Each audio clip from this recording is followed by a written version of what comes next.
Friends, welcome to my channel KD academy. को हिंदी साहित्य का इतिहास रामचंद्र शुक्ल का पढ़ाया था। आज मैं उसी को कंटिन्यू करूंगी। कल मैंने आपको अपने बारे में बताया था कि मैंने अभी यूजीसी नेट का एग्ज़ाम पास किया था 2019 में, और उसी से रिलेटेड वीडियोस मैं आपको बताऊंगी। और मैं इससे पहले मैं आपको पढ़ाना शुरू करूं, मैं आपको अपने बारे में बता दूं। मेरा नाम कविता है और मैं एमए बीएड हूँ, और मैंने अभी 2018 में यूजीसी नेट का क्लियर करा है। और उसी से रिलेटेड मैं आपको सारी मटेरियल प्रोवाइड करूँगी, और आपको जो भी मटेरियल चाहिए मुझे आप कमेंट्स करके बता सकते हैं। चलिए मैं आपको स्टार्ट करती हूँ वीडियो। संशोधित और परिवर्धित संस्करण के संबंध में दो बातें। कई संस्करणों के उपरांत इस पुस्तक के परिमार्जन का पहला अवसर मिला। इसमें कुछ आवश्यक संशोधन के अतिरिक्त बहुत सी बातें बढ़ानी पड़ी। आदिकाल के भीतर वज्रयानी सिद्धों और नाथपंथी योगियों के परंपराओं का कुछ विस्तार के साथ वर्णन यह दिखाने के लिए करना पड़ा कि कबीर द्वारा परिवर्तित निर्गुण संत मत के प्रचार के लिए किस प्रकार उन्होंने पहले से रास्ता तैयार कर दिया था। दूसरा उद्देश्य यह स्पष्ट करने का भी था कि सिद्धों और योगियों की रचनाएं साहित्य कोटि में नहीं आती, और योग धारा काव्य या साहित्य की कोई नई धारा नहीं मानी जा सकती। भक्ति काल के अंतर्गत स्वामी रामानंद और नामदेव पर विशेष रूप से विचार किया गया है, क्योंकि उनके संबंध में अनेक प्रकार की बातें प्रचलित हैं। रीतिकाल के सामान्य परिचय में हिंकार ग्रंथों की परंपरा के उद्गम और विकास को कुछ अधिक विस्तार के साथ दिखाया गया है। घनानंद आदि कुछ मुख्य कवियों की आलोचनात्मक परिचय भी विशेष रूप से मिलेगा। आधुनिक काल के भीतर खड़ी बोली के गद्य का इतिहास इधर जो कुछ सामग्री मिली है उसकी दृष्टि से एक नए रूप में सामने लाया गया है। हिंदी के मार्ग में जो विलक्षण बाधाएं पड़ी हैं उनका भी सविस्तार उल्लेख है। पिछले संस्करणों में वर्तमान अर्थात आजकल चलते हुए साहित्य की मुख्य प्रवृत्तियों का संकेत मात्र करके छोड़ दिया गया था।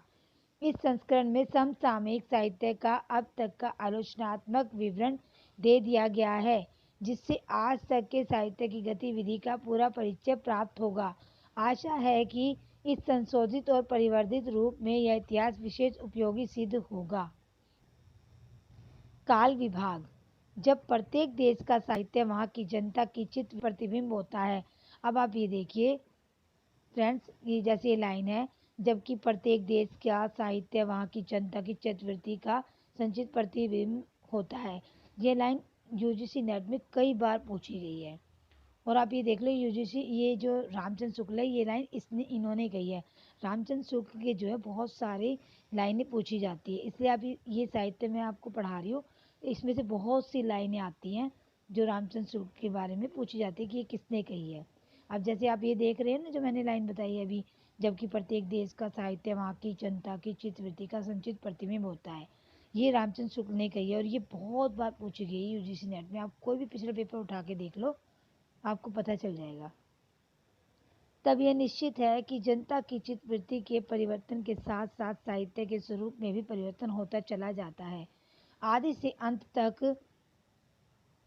परंपरा को परखते हुए साहित्य परंपरा के साथ उनका सामंजस्य दिखाना ही साहित्य का इतिहास कहलाता है।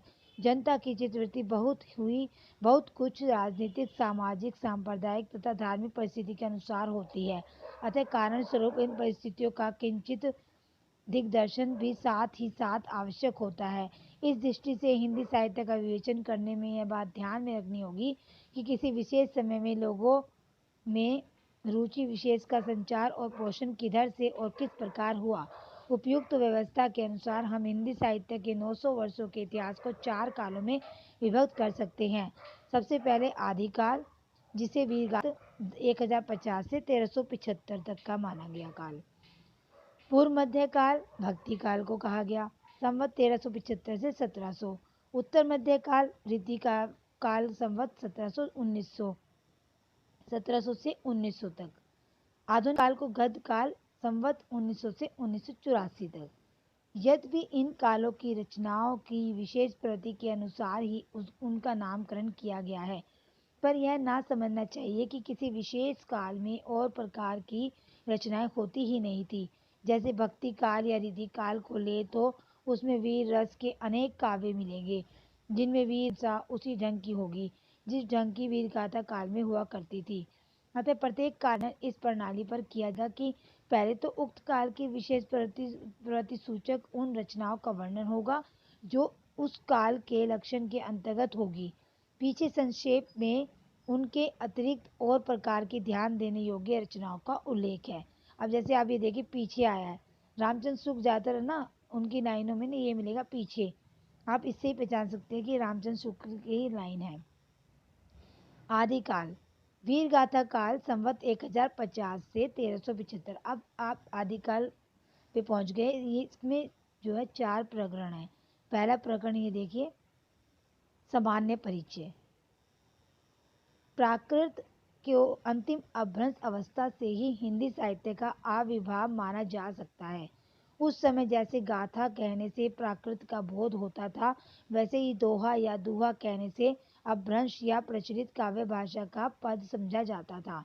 अपभ्रंश या प्राकृत भाषा हिंदी के पदों का सबसे पुराना पता तांत्रिक और योग मार्गी बोधों की सांप्रदायिक रचनाओं के भीतर विक्रम की 7वीं शताब्दी के अंतिम चरण में लगता है। मुंज और भोज के समय संवत 1050 के लगभग तो ऐसी अपभ्रंश या पुरानी हिंदी का पूरा प्रचार शुद्ध साहित्य या काव्य रचनाओं में भी पाया जाता है। अतः हिंदी साहित्य का आदिकाल संवत 1050 से लेकर संवत 1375 तक, अर्थात महाराज भोज के समय से लेकर हमीर देव के समय के पीछे तक माना जा सकता है। यद्यपि जनश्रुति इस काल का आरंभ और पीछे ले जाती है और संवत 770 में भोज के पूर्व पुरुष राजा मान के सभासद पुष्य नामक किसी बंदी जन का दोहों में एक अलंकार ग्रंथ लिखना बताती है, पर इसका कहीं कोई प्रमाण उपलब्ध नहीं है। आदिकाल की इस दीर्घ परंपरा के बीच 150 वर्ष के भीतर तो रचना की किसी विशेष प्रवृत्ति का निश्चय नहीं होता है। धर्म, नीति, श्रृंगार, वीर सब प्रकार की रचनाएं दोहों में मिलती है। इस अनिर्दिष्ट प्रलोक प्रवृत्ति के उपरांत जब मुसलमानों की चढ़ाइयों का प्रारंभ होता है, तब से हम हिंदी साहित्य की प्रवृत्ति एक विशेष रूप में बंधती हुई पाते हैं। राजाश्रित कवि और चारण जिस प्रकार नीति, श्रृंगार आदि के फुटकल दोहे राज्यसभाओं में सुनाया करते थे, उसी प्रकार अपने आश्रयदाता राजाओं के पराक्रम पूर्ण चरित्रों या गाथाओं का वर्णन भी किया करते थे। यही प्रबंध परंपरा रासों के नाम से पाई जाती है, जिसे लक्ष्य करके इस काल को हमने वीर गाथा काल कहा है। दूसरी बात, इस आदि काल के संबंध में ध्यान दिया है कि इस काल की जो साहित्यिक सामग्री प्राप्त है, उसमें कुछ तो असंदिग्ध और कुछ संदिग्ध है। असंदिग्ध सामग्री जो कुछ प्राप्त है, उसकी भाषा अपभ्रंश अर्थात प्राकृत की रूढ़ियों में बहुत कुछ पद हिंदी है। इस अपभ्रंश या प्राकृतभाष हिंदी का अभिप्राय यह है कि यह उस समय की ठीक बोलचाल की भाषा नहीं है जिस समय की रचनाएं मिलती है।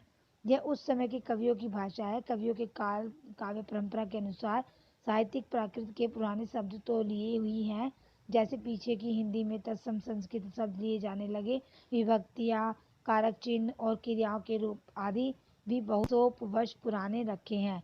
बोलचाल की भाषा घिस घिसा कर बिल्कुल जिस रूप में आ गई थी, सारा वही रूप न लेकर कवि और चारण आदि भाषा का बहुत कुछ वह रूप व्यवहार में लाते थे, जो उनमें उनसे 100 वर्ष पहले से कवि परंपरा रखती चली आती थी।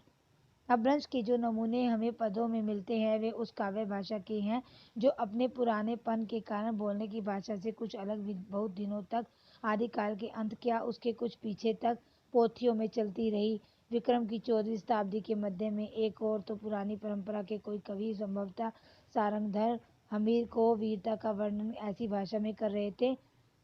चलिए वीर हमीर पाए भरमणि, कंपई दिगमग, अण अंधार धुई, धुली सुर रह आछई।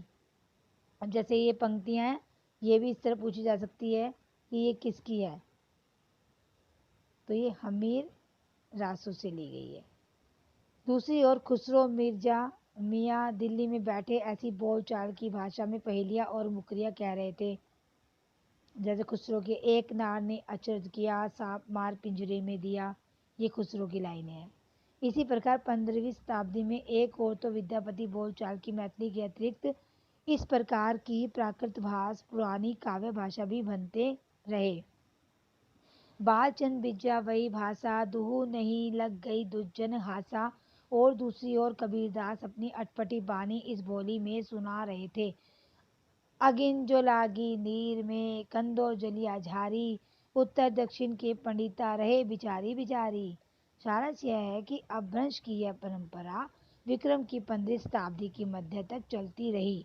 एक ही कवि विद्यापति ने दो प्रकार की भाषा का व्यवहार किया है, पुरानी अपभ्रंश भाषा का और बोलचाल की देशी भाषा का। इन दोनों भाषाओं का भेद विद्यापति ने स्पष्ट रूप से सूचित किया है। देसिल बयाना सब जन मिठा तय तैसन जपियो अड़भट्ठा। अर्थात देसी भाषा बोलचाल की भाषा को देशी भाषा कहा गया है, सबको मीठी लगती है। इससे वैसा ही अपभ्रंश देसी भाषा का मिला हुआ। मैं कहता हूँ विद्यापति ने अपभ्रंश से भिन्न प्रचलित बोलचाल की भाषा को देसी भाषा कहा है। अतः हम भी इसी अर्थ में इस शब्द का प्रयोग कहीं कहीं आवश्यकता अनुसार करेंगे। इस आदिकाल के प्रकरण में पहले हम अपभ्रंश की रचनाओं का संक्षिप्त उल्लेख करके सब अब देसी भाषा की रचनाओं का वर्णन। अभी प्रकरण सेकंड है, ये मैं आपको कल पढ़ाऊंगी। और फ्रेंड्स, आप कमेंट्स करके बताना मेरा वीडियो आपको कैसा लगा। आप कल तक के लिए मैं वीडियो बंद कर रही हूँ और कल मैं दोबारा से वीडियो बनाऊंगी आपके लिए। कल आप ये वीडियो देख कर बताइए कमेंट्स करके कि कैसी लगी। और अगर आप मेरे चैनल पे नए हैं तो इसे लाइक करें, सब्सक्राइब करें और बेल आइकन जरूर बजाएं, ताकि जो भी मैं वीडियो डालूँ आपके पास तुरंत पहुंच जाए और आप देखकर लाभ उठाएं और अपना यूजीसी नेट की तैयारी करें। या आप यूजी में हैं या पीजी में हैं, आप कुछ कहीं भी हैं, ये आपको हिंदी साहित्य का इतिहास बहुत काम आने वाला है, इसलिए मैं आपको पढ़ा रही हूँ। और आपको और कुछ चाहिए तो आप मुझे और कुछ बता सकते हैं, पहले मैं हिंदी साहित्य का इतिहास कंप्लीट कर दूँगी।